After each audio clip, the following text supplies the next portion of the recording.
Saat mataku memandang keajaiban karyamu,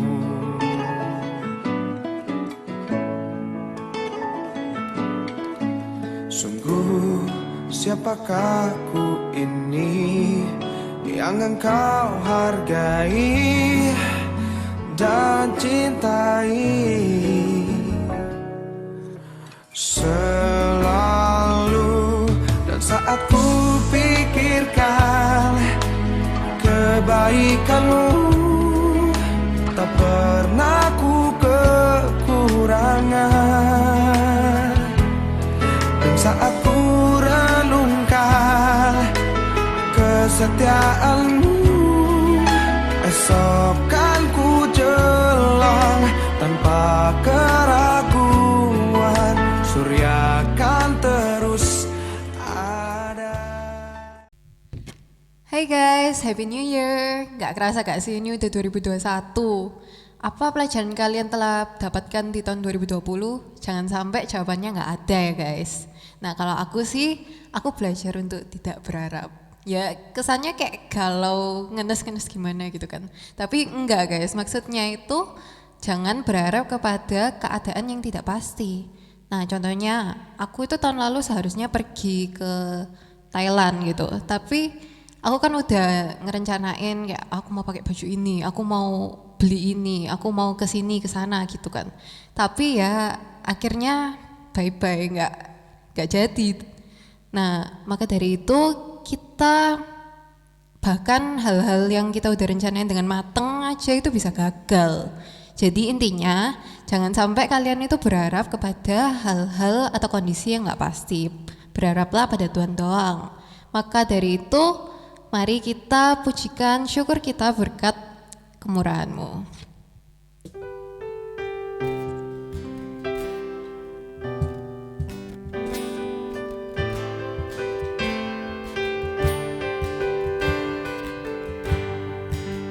Kau hiasi kehidupanku. Kau hiasi kehidupanku dengan kemurahan-Mu. Kau rancangkan masa depanku penuh dengan harapan. Aku ada saat ini, aku ada saat ini, semuanya karena kasih-Mu. Aku hidup hari ini, semua berkat kemurahan-Mu.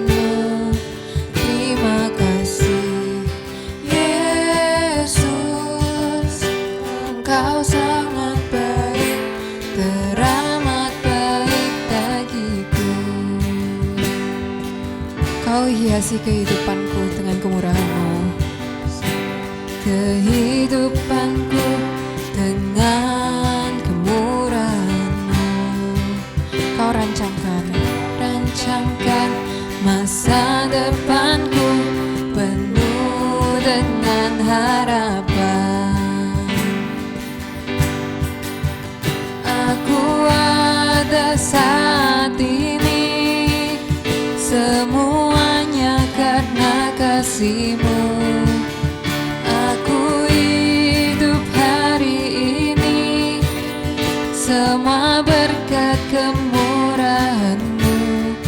Terima kasih Yesus, Engkau sangat baik, teramat baik.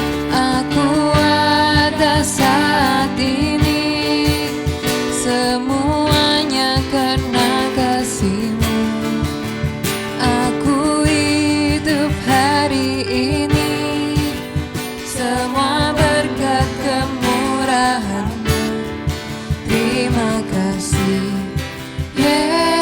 Yesus, Engkau sangat baik, teramat baik bagiku.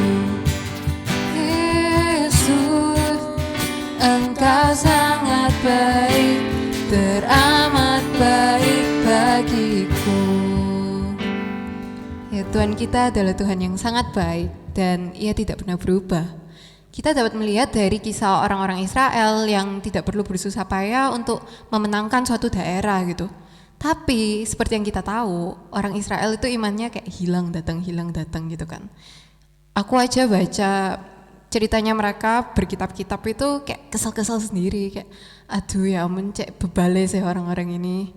Padahal mereka itu terus dikasih kebaikan sama Tuhan, tapi akhirnya mereka itu mengeluh.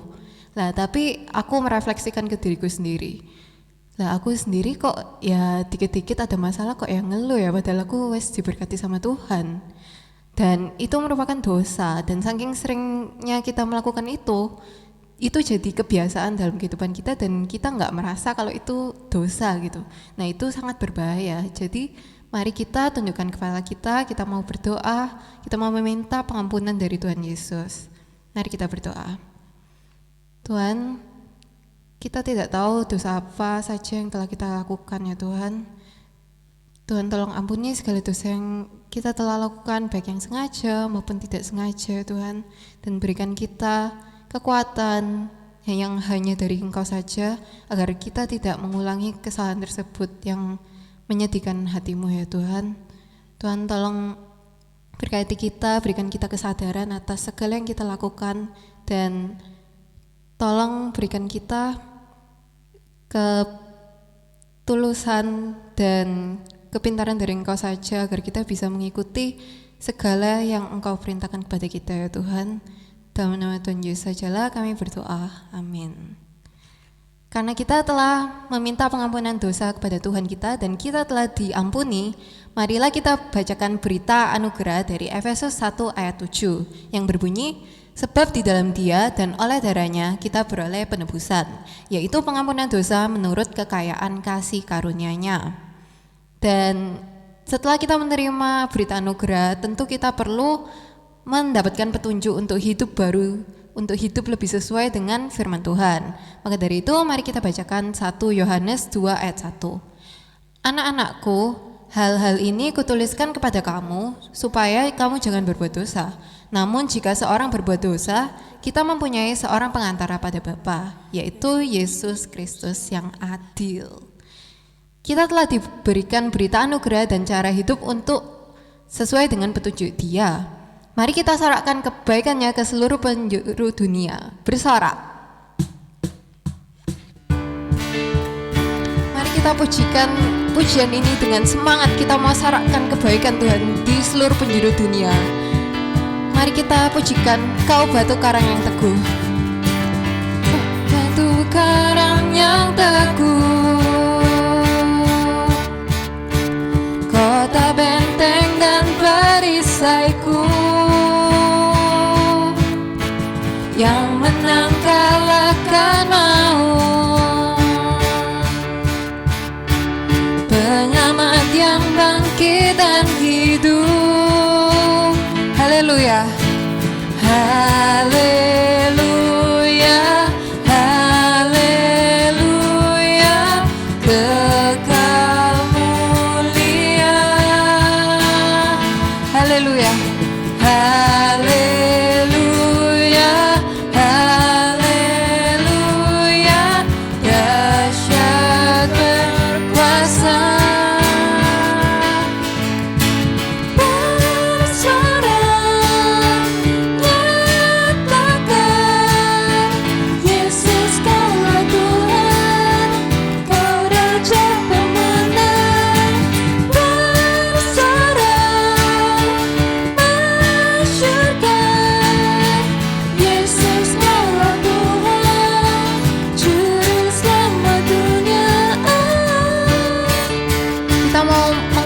Pujian ini dari awal dengan lebih semangat kita memujikan Tuhan Yesus, batu penjuru di dalam kehidupan kita.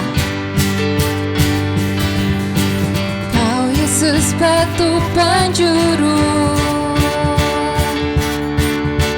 darimulah keselamatanku, yang menang kalahkan maut, pengamat yang bangkit dan hidup. Kita pujikan haleluya, haleluya,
kemuliaan bagi Tuhan kita saja. Habis ini kita akan mendengarkan firman dari hamba-Nya. Mari kita menyiapkan hati kita dengan mengakui bahwa Tuhan kita adalah lengan yang kekal dan kita terus ingin bersandar kepadanya hingga perjanjian anugerahnya digenapi kepada kita. Sandar pada lengan yang kekal.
Selamat pagi teman-teman sekalian dan selamat tahun baru. Kita sudah memasuki tahun 2021.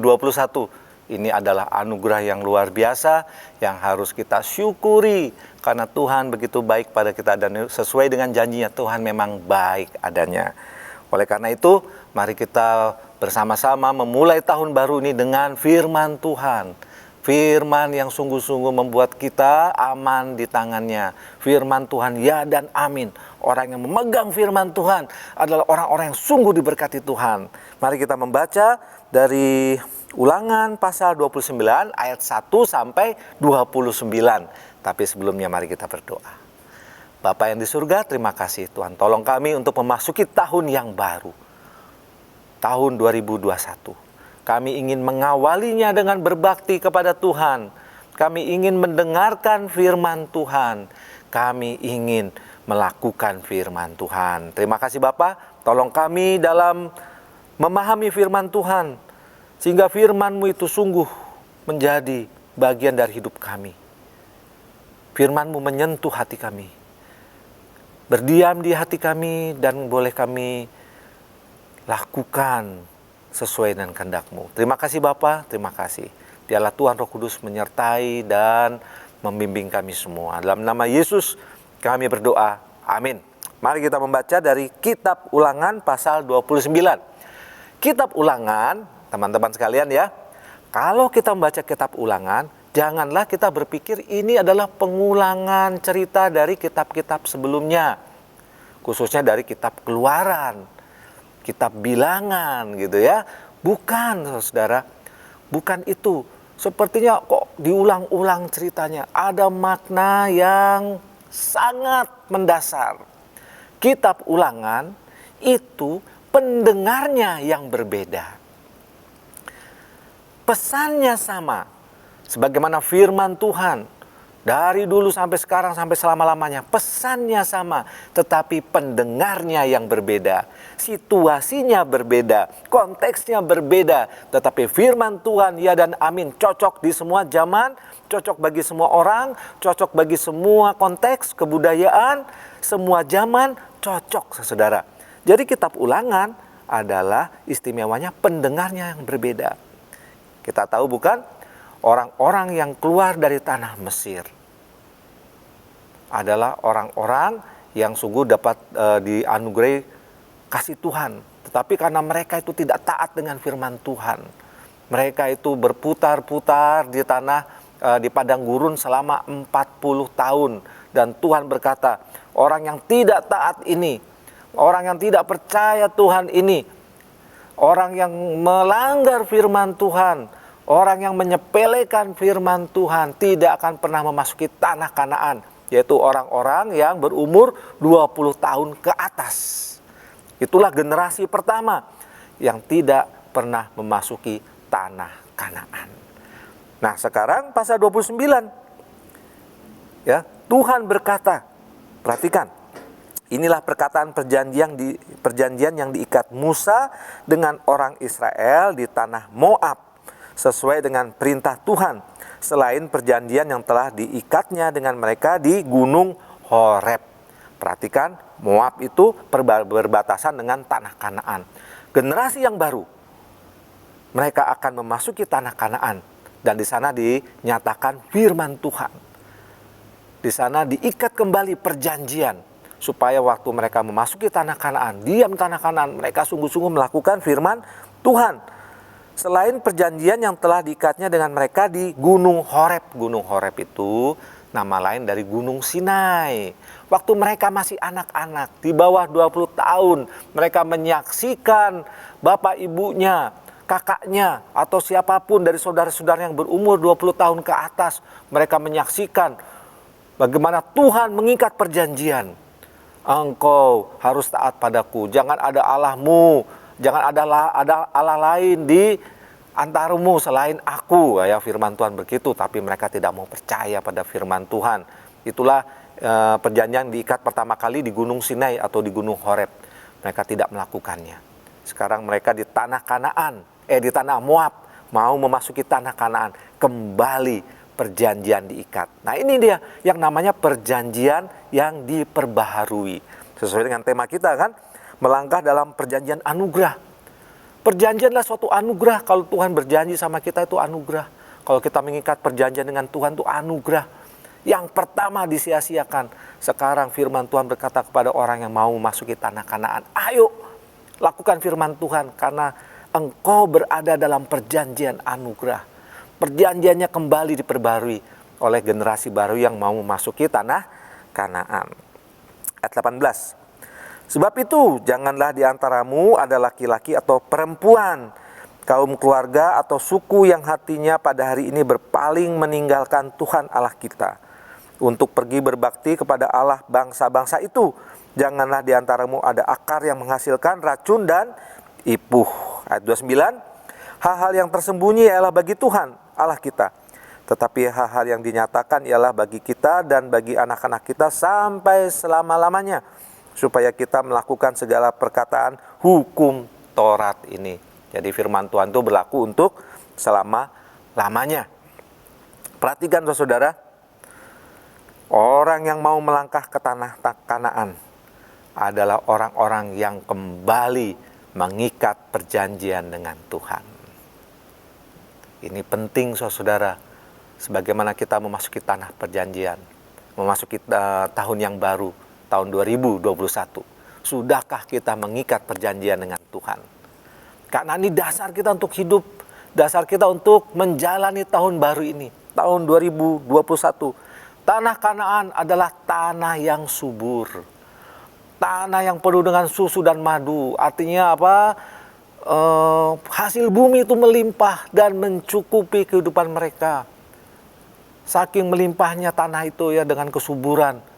Itu digambarkan, wah, gunungnya hijau, lembahnya penuh dengan air, sehingga apa? Cocok untuk beternak pada saat itu, karena orang Israel itu suka beternak. Ternaknya banyak sekali, dan itu suatu berkat yang luar biasa. Tanah yang subur menggambarkan kehidupan yang baik, perekonomian yang baik. Tetapi di tanah Kanaan itu ada tantangannya, karena orang-orang Kanaan itu memiliki allah-allah, sembahan-sembahan yang lain yang tidak disembah oleh orang Israel, yaitu Yahweh, Allah pencipta langit dan bumi, Allah yang hidup. Tetapi di tanah Kanaan itu banyak allah-allah yang Tuhan tidak suka, karena mereka menyembah berhala, Allah yang mati. banyak dewa-dewi. Ada Allah kesuburan yang menjanjikan kesuburan, kesejahteraan, ya Baal itu bohong, karena yang memberikan kesejahteraan adalah Allah pencipta langit dan bumi. Ada juga yang namanya Dewa Molok. Wah, ini gawat sekali saudara. Ya, Dewa Molok ini suka apa? Korban-korban persembahan anak-anak dibakar hidup-hidup, dipersembahkan ke Dewa Molok supaya apa? Mendapatkan keselamatan. Waduh, ini Tuhan benci sekali. Hati-hati. Tanah Kanaan memang tanah yang subur, tetapi penuh dengan tantangan, penuh dengan tipu daya. Demikian pula tahun 2021, saudara-saudara. Semua hari adalah harinya Tuhan, betul bukan? Semua tahun-tahunnya Tuhan. Pasti banyak berkat di sana, tetapi juga penuh dengan tantangan. Di dunia ini penuh dengan tipu muslihat. Mari kita mengikat perjanjian dengan Tuhan untuk setia kepadanya, supaya kita tidak salah langkah, supaya kita bisa menikmati tahun 2021 ini. Supaya kita apa? Semua bisa berjalan sesuai dengan kehendak Tuhan. Sehingga hidup kita adalah hidup yang diberkati oleh Tuhan. Karena kita mengikat perjanjian dengan Tuhan. Mau melakukan firman Tuhan. Ya, perhatikan. Mazmur.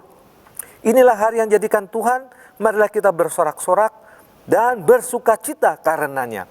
Inilah tahun yang dijadikan Tuhan. Marilah kita bersorak-sorak. Karena ini sesuatu yang luar biasa. Ya Tuhan, berilah kiranya keselamatan. Ya Tuhan, berilah kiranya kemujuran. Mazmur 11 ayat 24 sampai 25. Nah ini. Jadi itulah doa kita. Bagaimana Tuhan memberikan keselamatan, kemujuran, kesejahteraan. Tetapi ingat, tahun 2021 juga penuh dengan tantangan yang kita tidak tahu, yang bisa menggoda kita untuk keluar dari perjanjian, yang menyimpang dari firman Tuhan. Oleh karena itu, mari kita sama-sama mengikat perjanjian dengan Tuhan, setia kepadanya. Siapakah yang melangkah memasuki tanah Kanaan? Ya, sudah saya bilang tadi, adalah suatu generasi baru. Generasi lama yang tegar tengkuk itu, generasi padang gurun, dikatakan generasi tegar tengkuk karena cuma mau menantang Tuhan saja, tidak pernah mau menundukkan kepala, namanya tegar tengkuk, kaku ya. Ininya kaku ini, maunya ke atas terus, susah ke bawah. Nah, jadi mereka ini dikatakan generasi padang gurun, generasi tegar tengkuk. Mereka tidak pernah memasuki tanah Kanaan kecuali ada dua orang. Bisa tahu? Yosua dan Kaleb. Mereka ini waktu memasuki tanah Kanaan kira-kira umurnya 80 tahun. Generasi yang baru, selain mereka, paling tua umurnya 60 tahun. Luar biasa bukan? Jadi suatu generasi muda yang memasuki tanah Kanaan, tidak ada orang tua. Generasi muda penuh dengan vitalitas, penuh dengan semangat. Tetapi perlu tuntunan firman Tuhan karena anak muda. Itu apa? Hatinya berkobar-kobar. Kadang-kadang jalan dulu baru berpikir. Nah ini bahaya ya, bahaya. Oleh karena itu anak muda perlu dibekali firman Tuhan. Supaya mereka tetap setia pada firman Tuhan. Tetap terjaga tingkah lakunya, kata-katanya. Saking semangatnya, kadang-kadang salah langkah. Tetapi firman Tuhan itu akan menjaga anak-anak Tuhan. Kalau kita dibekali firman Tuhan sungguh-sungguh di hati kita, kita tidak akan salah langkah. Mari kita melangkah di tahun 2021 dengan semangat, dengan vitalitas yang luar biasa. Nah, generasi yang dianugerahi untuk memasuki tanah Kanaan. Sesungguhnya kalau Tuhan mau, seluruh orang Israel itu nggak usah masuk tanah Kanaan saja. Semuanya, ya, karena mereka pada dasarnya tegar tengkuk. Tapi Tuhan masih beranugerah pada anak-anak 20 tahun ke bawah. Mereka adalah orang-orang yang masih murni hatinya, masih bisa dibentuk. Ya, Tuhan tuh sungguh-sungguh baik. Orang-orang ini, biarlah mereka bersama melangkah dengan orang tuanya, dengan nenek moyangnya, dengan kakak-kakaknya, dengan saudara-saudaranya, menjalani 40 tahun pembentukan. Supaya mereka tahu bahwa Tuhan beserta. Jadi setelah generasi yang 20 tahun ke atas itu lenyap, generasi yang 20 tahun ke bawah ini, 60 tahun paling tua, mereka siap memasuki tanah Kanaan. Mereka adalah generasi yang dianugerahi hidup untuk memasuki tanah Kanaan. Mereka secara fisik kuat, saudara. Mereka secara fisik siap untuk bertempur melawan orang-orang Kanaan, karena tanah itu harus direbut. Mereka tidak diberikan tanah itu kepada orang-orang Kanaan, tidak memberikan tanah itu pada bangsa Israel. Tapi orang Israel harus merebut tanah Kanaan. Dan itu sesuai janji Tuhan, mereka akan mengalahkan bangsa Kanaan. Hidup yang mereka alami adalah hidup secara fisik. Sesungguhnya mereka bisa saja mati di padang gurun, tapi Tuhan tidak melakukannya. Jadi mereka hidup secara jasmani. Pertanyaannya sekarang, apakah mereka juga sudah memiliki hidup yang kekal, yaitu kehidupan rohani? Ini penting sekali, karena hidup ini bukan sekedar hidup jasmani, tapi juga hidup rohani. Kita semua, kalian semua, memasuki tahun 2021 ini, hidup yes secara jasmani, tetapi pastikan apakah sudah memiliki hidup yang kekal. Ini penting. Hidup bukan sekedar sementara, tapi ada kehidupan yang selamanya, yaitu hidup bersama Tuhan. Pastikan ini, waktu kita mengikat perjanjian sama Tuhan, ya Tuhan, aku mau memasuki tahun 2021, menjalani tahun 2021 ini. Aku adalah orang-orang yang sudah Engkau selamatkan, memiliki hidup kekal. Pastikan itu di dalam kehidupanmu. Karena apa? Sesuatu bisa terjadi tahun 2021. Tetapi kalau hidup yang kekal sudah ada padamu, jangan khawatir apapun yang terjadi. Kita sama-sama bersekutu dengan Tuhan di bumi maupun di surga. Ini penting. Bagaimana caranya mendapatkan hidup kekal? Percayalah, berimanlah kepada Tuhan Yesus. Dia adalah Juru selamat, akulah jalan dan kebenaran dan hidup. Firman Tuhan berkata demikian, Tuhan Yesus sendiri berkata demikian. Akulah terang dunia. Di luar Tuhan itu kegelapan, tapi dalam Tuhan ada terang, sehingga menuju jalan keselamatan. Pastikan engkau sudah menerima hidup kekal di dalam Tuhan Yesus. Apa makna perjanjian? Perjanjian adalah sesuatu yang diberikan Tuhan pada kita. Perjanjian adalah ikatan, ya, ikatan antara kita dan Tuhan. Kalau Tuhan sudah berjanji, Tuhan pasti menepatinya. Sehingga perjanjian anugerah itu artinya Tuhan selalu beserta dengan kita. Tuhan memberi perlindungan. Tuhan memberi pengharapan. Tuhan menjamin keselamatan. Oleh karena itu dalam hidup orang Kristen, dalam iman orang Kristen, yang namanya keselamatan itu tidak akan pernah hilang. Sekali selamat, tetap selamat. Itulah janji Tuhan yang harus kita pegang, yang kita harus yakini. Bahwa firman Tuhan berkata, sekali engkau ada dalam tanganku, engkau tidak akan pernah kulepaskan. Tidak pernah. Tapi engkau akan tetap ku pegang erat. Engkau akan ku gendong. Engkau akan ku jamin keselamatannya. Perjanjian anugerah menguatkan kita untuk menjalani tahun 2021. Sebagaimana bangsa Israel dulu. Perjanjian yang diikat itu menjamin mereka untuk meraih kemenangan-kemenangan. Baik secara kemenangan perang, yes. Tapi juga mereka mengalami kemenangan-kemenangan rohani. Mereka bisa mengalahkan godaan-godaan untuk mengikuti Allah-Allah lain. Nah, mari kita lihat apa perjanjiannya. Ayat 18. Sebab itu janganlah di antaramu ada laki-laki atau perempuan, kaum keluarga atau suku yang hatinya pada hari ini berpaling meninggalkan Tuhan Allah kita. Pertama, perjanjian dengan Tuhan. Jangan kita berpaling meninggalkan Tuhan. Berpaling itu begini. Kita melihat Tuhan, tapi nengok yang lain. Nah, itu namanya berpaling. Tuhan tidak mau kita berpaling melihat Allah lain. Tuhan tidak mau kita berpaling meninggalkan wajahnya. Nah, ini dia. meninggalkan kehadirannya, meninggalkan hadiratnya. Kita firman Tuhan, Tuhan ingin kita terus memandang kepada kemuliaannya. Jangan engkau berpaling kepada Allah lain. Untuk berbakti kepada Allah bangsa-bangsa Kanaan. Jangan sampai demikian. Jangan kompromikan imanmu. Demi apa? Kesenangan hidup.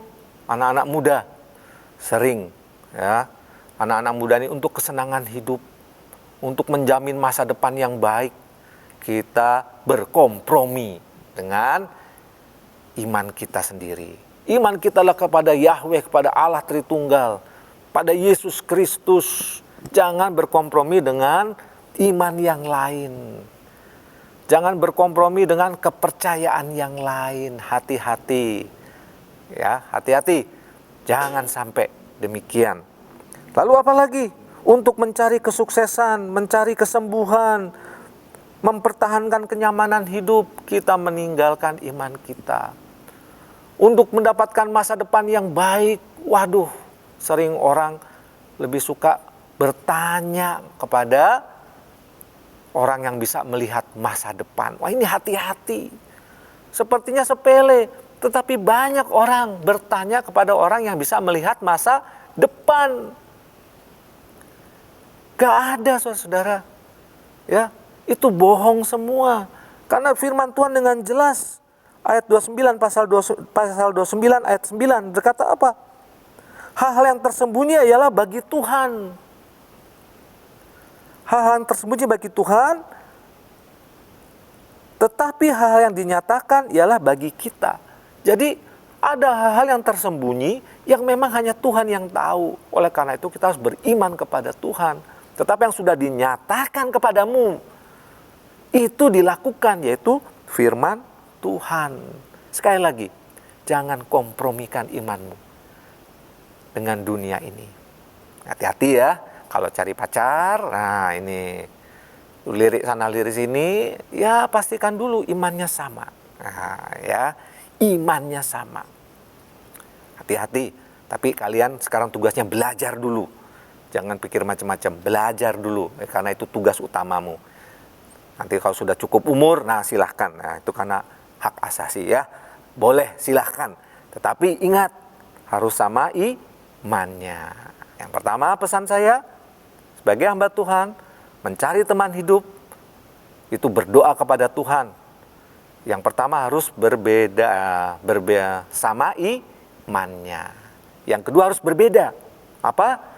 Jenis kelaminnya. Ini penting, karena zaman sekarang itu pernikahan sejenis sudah biasa. Hati-hati, di dalam Kristenan tidak ada pernikahan sejenis. Harus laki-laki dan perempuan. Tidak boleh laki-laki dengan laki-laki, perempuan dengan perempuan. Nggak boleh.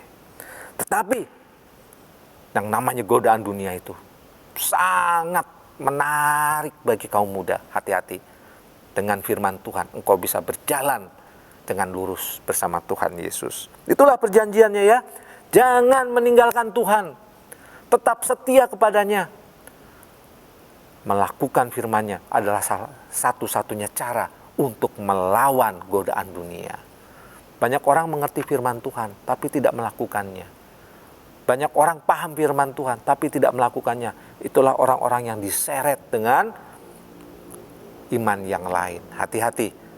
Kalau kita sungguh-sungguh setia padanya, kita harus melakukan firman Tuhan. Yang kedua, apa yang disampaikan ke firman Tuhan kepada orang-orang Israel yang memasuki tanah Kanaan?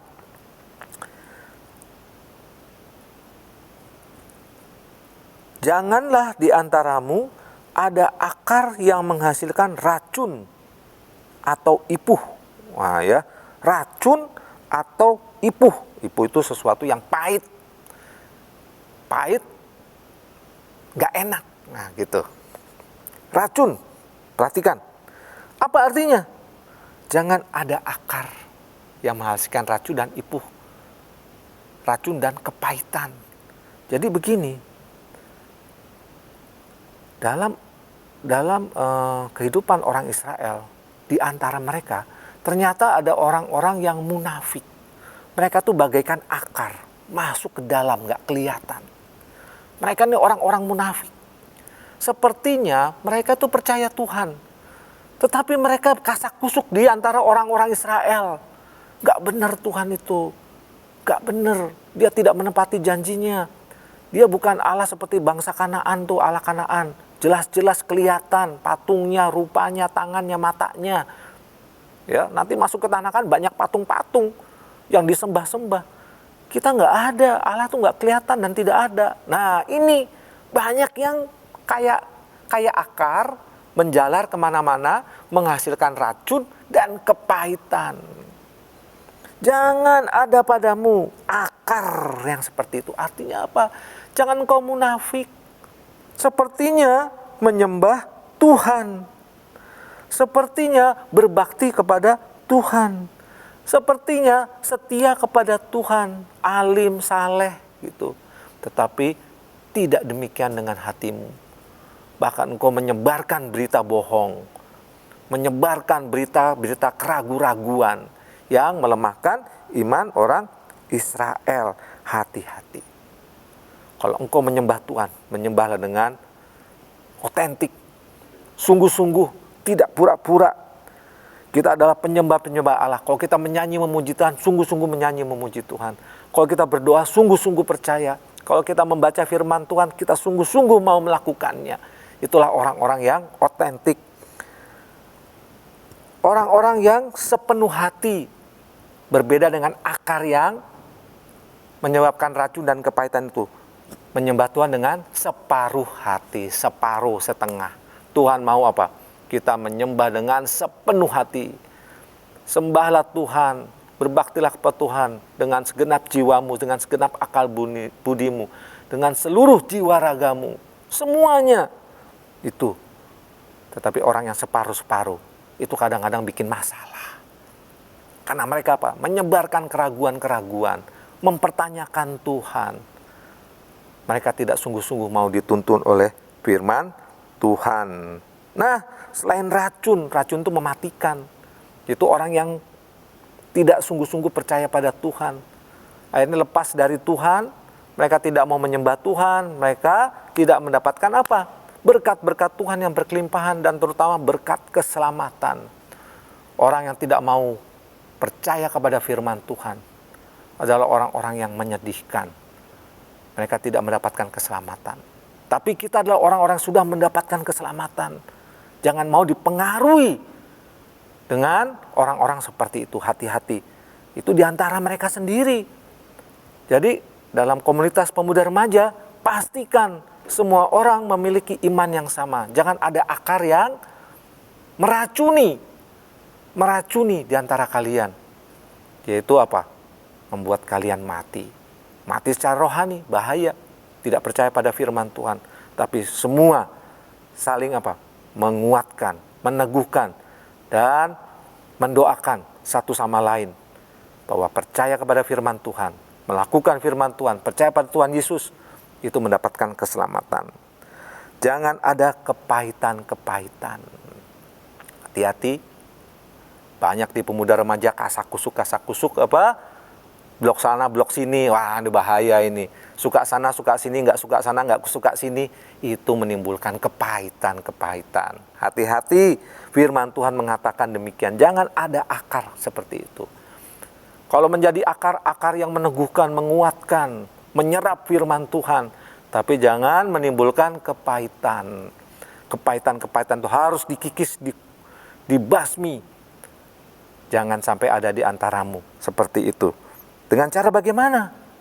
Dengan cara mengampuni, memaafkan, hati yang terbuka, hati yang mau dipulihkan. Nah, seperti itu. Sehingga persekutuanmu adalah persekutuan yang erat, persekutuan yang membangun, persekutuan yang mensejahterakan, persekutuan yang gembira. Karena akar yang bertumbuh, yang ada di dalam bawah yang gak kelihatan itu, menghasilkan sesuatu yang baik. Ini penting harus kita pahami. Itulah perjanjian dengan Tuhan. Setia kepadanya dan di antara kita hidup dengan otentik. hidup yang sungguh mau dipimpin oleh Tuhan, hidup yang menyembah Tuhan, hidup saling mengampuni, saling memaafkan, hidup yang saling menguatkan. Kiranya firman Tuhan hari ini menjadi landasan kita semua untuk menjalani tahun 2021. Sehingga hidupmu berbahagia, hidup yang penuh dengan anugerah dari Tuhan. Mari kita berdoa. Terima kasih Tuhan atas firman-Mu. Biarlah firman-Mu ini menguatkan kami, meneguhkan hati kami. Berkati anak-anak muda ini menjalani tahun 2021 dengan penuh semangat dan secara rohani mereka sungguh-sungguh dilindungi oleh anugerah Tuhan. Dan biarlah keselamatan yang sudah ada pada mereka menjadikan hidup mereka hidup yang berkemenangan, hidup yang penuh dengan kepastian, karena Tuhan tidak pernah meninggalkan. Terima kasih Bapa, terima kasih. Dalam nama Yesus, Tuhan dan Juru Selamat kami yang hidup, kami berdoa. Amin.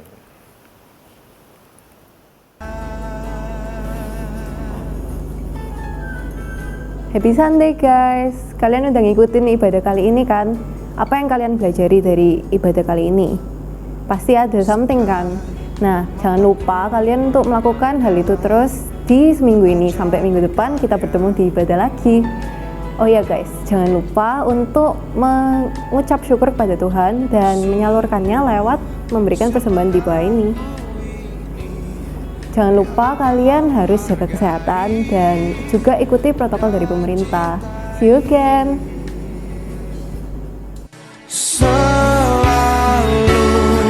saat ku pikirkan kebaikanmu, tak pernah ku kekurangan. Dan saat ku renungkan kesetiaanmu, esok kan ku